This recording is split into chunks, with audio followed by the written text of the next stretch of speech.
Hi hello ಎಲ್ಲರಿಗೂ ನಮಸ್ಕಾರ. ಜ್ಯೋತಿ ಪಾಕಶಾಲೆಗೆ ತಮ್ಮೆಲ್ಲರಿಗೂ ಸ್ವಾಗತ.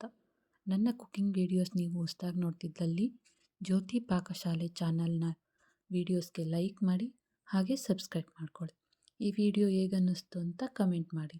ಆಲ್ರೆಡಿ ಸಬ್ಸ್ಕ್ರೈಬ್ ಮಾಡ್ಕೊಂಡಿದ್ದಲ್ಲಿ ಈ ವಿಡಿಯೋ ಹೇಗನ್ನಿಸ್ತು ಅಂತ ಕಮೆಂಟ್ ಮಾಡಿ, ಹಾಗೆ ಈ ವಿಡಿಯೋಗೊಂದು ಲೈಕ್ ಮಾಡಿ.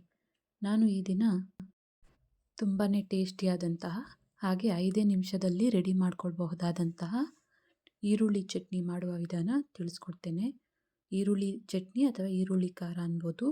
ಬನ್ನಿ ಹೇಗೆ ಮಾಡೋದು ಅಂತ ನೋಡೋಣ. ನಾನಿಲ್ಲಿ ಮಿಕ್ಸಿ ಜಾರಿಗೆ 3 ಈರುಳ್ಳಿನ ದಪ್ಪ ಕಟ್ ಮಾಡಿಕೊಂಡು ಮಿಕ್ಸಿ ಜಾರಿಗೆ ಹಾಕ್ಕೊಳ್ತೇನೆ. ಹಾಗೆ 2 ಗಡ್ಡೆಯಷ್ಟು ಬೆಳ್ಳುಳ್ಳಿನ ಹಾಕ್ಕೊಳ್ತೇನೆ. ನಾನಿಲ್ಲಿ ಗುಂಟೂರು ಮೆಣಸಿನ್ಕಾಯಿನ ನೀರಿನಲ್ಲಿ ನೆನೆಸ್ಕೊಂಡಿದ್ದೆ. ಒಂದು 5 ನಿಮಿಷ 10 ನಿಮಿಷ ನೆನೆಸ್ಕೊಂಡ್ರೆ ಸಾಕು. ಅವನ್ನ ಹಾಕ್ಕೊಳ್ತೇನೆ. ನಾನಿಲ್ಲಿ ಒಂದು 10 ಗುಂಟೂರು ಮೆಣಸಿನ್ಕಾಯಿ ತಗೊಂಡಿದ್ದೇನೆ. ಹಾಗೆ ಬ್ಯಾಡಗೆ ಮೆಣಸಿನ್ಕಾಯಿ ತಗೊಂಡಿದ್ದೇನೆ ಒಂದು 15. ನೀರಲ್ಲಿ ಇವನ್ನು ಒಂದು 5ರಿಂದ 10 ನಿಮಿಷ ನೀರಿನಲ್ಲಿ ನೆನೆಸ್ಕೊಂಡಿದ್ದೀನಿ.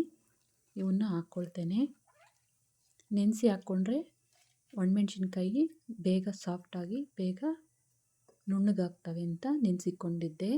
ಹಾಗೆ ಚಿಕ್ಕ ನಿಂಬೆಹಣ್ಣಿನ ಗಾತ್ರದಷ್ಟು ಹುಣಸೆಹಣ್ಣನ್ನು ನೀರಲ್ಲಿ ನೆನೆಸ್ಕೊಂಡಿದ್ದೆ, ಅದನ್ನು ಹಾಕ್ಕೊಳ್ತೇನೆ.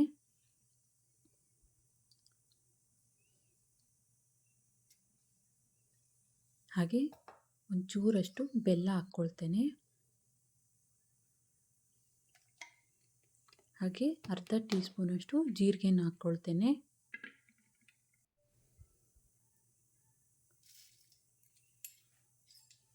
ಇದನ್ನು ರುಬ್ಕೊಬರ್ತೇನೆ.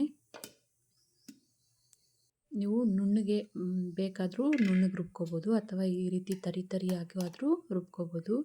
ನಾನಿಲ್ಲಿ ತರಿಯಾಗಿ ರುಬ್ಕೊಂಡಿದ್ದೇನೆ. ಬಾಯಿಗೆ ಅಲ್ಲಲ್ಲಿ ಬೆಳ್ಳುಳ್ಳಿ ಈರುಳ್ಳಿ ಸಿಕ್ಕಿದ್ರೆ ಟೇಸ್ಟ್ ಚೆನ್ನಾಗಿರುತ್ತೆ ಅಂತ. ಈಗ ಒಗ್ಗರಣೆ ಕೊಡೋಣ. ಗ್ಯಾಸ್ ಮೇಲೆ ಕಡಾಯಿ ಇಕ್ಕಿ ಗ್ಯಾಸ್ ಹಚ್ಕೊಳ್ತೇನೆ. ಅದಕ್ಕೆ ಎಣ್ಣೆ ಹಾಕ್ಕೊಳ್ತೇನೆ. ಎಣ್ಣೆ ಕಾದಿದೆ, ಸಾಸಿವೆ ಹಾಕ್ಕೊಳ್ತೇನೆ. ಸಾಸಿವೆ ಸಿಡಿದಾದ ನಂತರ ಒಂದು ಗಡ್ಡೆಯಷ್ಟು ಬೆಳ್ಳುಳ್ಳಿನ ಜಜ್ಜಿ ಹಾಕ್ಕೊಳ್ತೇನೆ. ಹಾಗೆ ಸ್ವಲ್ಪ ಕರಿಬೇವಿನ ಸೊಪ್ಪನ್ನ ಹಾಕ್ಕೊಳ್ತೇನೆ. ಬೆಳ್ಳುಳ್ಳಿ ಸ್ವಲ್ಪ ಫ್ರೈ ಮಾಡ್ಕೊಳ್ಳೋಣ.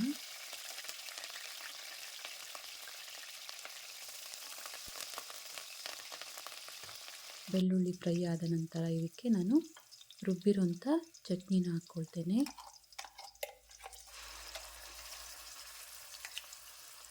ಇದಕ್ಕೆ ನೀರು ಹಾಕೋ ಅವಶ್ಯಕತೆ ಇಲ್ಲ, ಹಾಗೆ ಫ್ರೈ ಮಾಡ್ಕೋಬೇಕು. ಇದು 1-2 ವಾರನಾದರೂ ಸ್ಟೋರ್ ಮಾಡ್ಕೊಳ್ಬೋದು. ನೀರು ಹಾಕಿದ್ದೀವಿ ಅಂದರೆ ಬೇಗ ಕೆಟ್ಟೋಗುತ್ತೆ.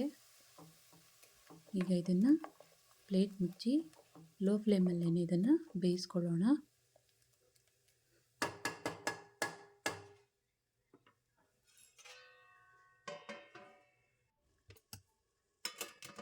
ಚಟ್ನಿ ನೋಡೋಣ ಬನ್ನಿ. ಈಗ ನೋಡಿ, ಸೈಡಲ್ಲೆಲ್ಲ ಎಣ್ಣೆ ಬಿಟ್ಕೊಳ್ತಾ ಇದೆ. ಚಟ್ನಿ ಸ್ವಲ್ಪ ಗಟ್ಟಿ ಆಗಬೇಕು. ಈಗ ಇದಕ್ಕೆ ನಾನು ಅರ್ಧ ಟೀ ಸ್ಪೂನಷ್ಟು ಅರಿಶಿನ ಹಾಕ್ಕೊಳ್ತೇನೆ.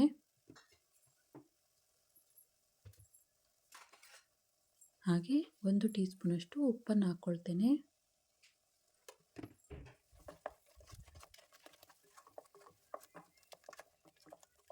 ಕಲಿಸ್ಕೊಳ್ಳೋಣ.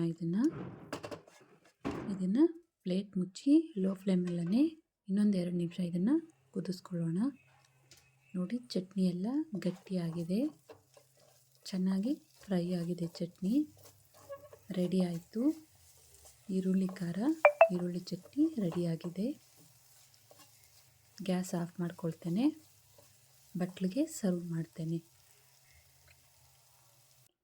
ನೋಡಿದ್ರಲ್ಲ, ಈರುಳ್ಳಿ ಖಾರ ಅಥವಾ ಈರುಳ್ಳಿ ಚಟ್ನಿ ಮಾಡುವ ವಿಧಾನ.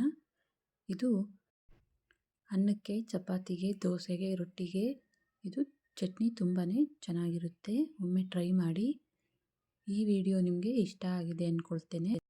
ಇಷ್ಟ ಆದಲ್ಲಿ ಈ ವಿಡಿಯೋಗೆ ಲೈಕ್ ಮಾಡಿ. ಯಾರೆಲ್ಲ ಸಬ್ಸ್ಕ್ರೈಬ್ ಮಾಡ್ಕೊಳ್ದೆ ವಿಡಿಯೋ ನೋಡ್ತಿದ್ದಲ್ಲಿ ಪ್ಲೀಸ್ ಸಬ್ಸ್ಕ್ರೈಬ್ ಮಾಡ್ಕೊಳ್ಳಿ.